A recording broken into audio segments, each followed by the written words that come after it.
Chapter 11. I wish you would bear with me in a little foolishness. Do bear with me.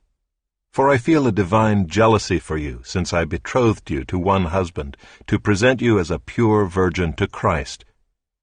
But I am afraid that as the serpent deceived Eve by his cunning, your thoughts will be led astray from a sincere and pure devotion to Christ. For if someone comes and proclaims another Jesus than the one we proclaimed, or if you receive a different spirit from the one you received, or if you accept a different gospel from the one you accepted, you put up with it readily enough. Indeed, I consider that I am not in the least inferior to these super-apostles. Even if I am unskilled in speaking, I am not so in knowledge. Indeed, in every way we have made this plain to you in all things. Or did I commit a sin in humbling myself so that you might be exalted, because I preached God's gospel to you free of charge? I robbed other churches by accepting support from them in order to serve you. And when I was with you and was in need, I did not burden anyone, for the brothers who came from Macedonia supplied my need. So I refrained and will refrain from burdening you in any way. As the truth of Christ is in me, this boasting of mine will not be silenced in the regions of Achaia. And why? Because I do not love you? God knows I do. And what I am doing I will continue to do in order to undermine the claim of those who would like to claim that in their boasted mission they work on the same terms as we do. For such men are false apostles, deceitful workmen, disguising themselves as apostles of Christ.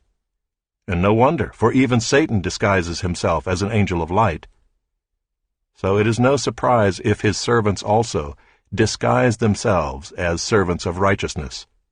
Their end will correspond to their deeds. I repeat, let no one think me foolish. But even if you do, accept me as a fool, so that I too may boast a little. What I am saying with this boastful confidence, I say not as the Lord would, but as a fool. Since many boast according to the flesh, I too will boast. For you gladly bear with fools, being wise yourselves. For you bear it if someone makes slaves of you, or devours you, or takes advantage of you, or puts on airs, or strikes you in the face. To my shame, I must say, we were too weak for that. But whatever anyone else dares to boast of, I am speaking as a fool. I also dare to boast of that. Are they Hebrews? So am I. Are they Israelites? So am I. Are they offspring of Abraham? So am I. Are they servants of Christ? I am a better one. I am talking like a madman. With far greater labors, far more imprisonments, with countless beatings, and often near death. 5 times I received at the hands of the Jews the 40 lashes less one. 3 times I was beaten with rods. Once I was stoned. 3 times I was shipwrecked. A night and a day I was adrift at sea, on frequent journeys, in danger from rivers, danger from robbers, danger from my own people, danger from Gentiles, danger in the city, danger in the wilderness, danger at sea, danger from false brothers, in toil and hardship, through many a sleepless night, in hunger and thirst, often without food, in cold and exposure. And apart from other things, there is the daily pressure on me of my anxiety for all the churches. Who is weak, and I am not weak? Who is made to fall, and I am not indignant? If I must boast, I will boast of the things that show my weakness.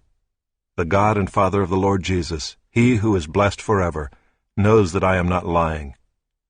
At Damascus, the governor under King Aretas was guarding the city of Damascus in order to seize me, but I was let down in a basket through a window in the wall and escaped his hands.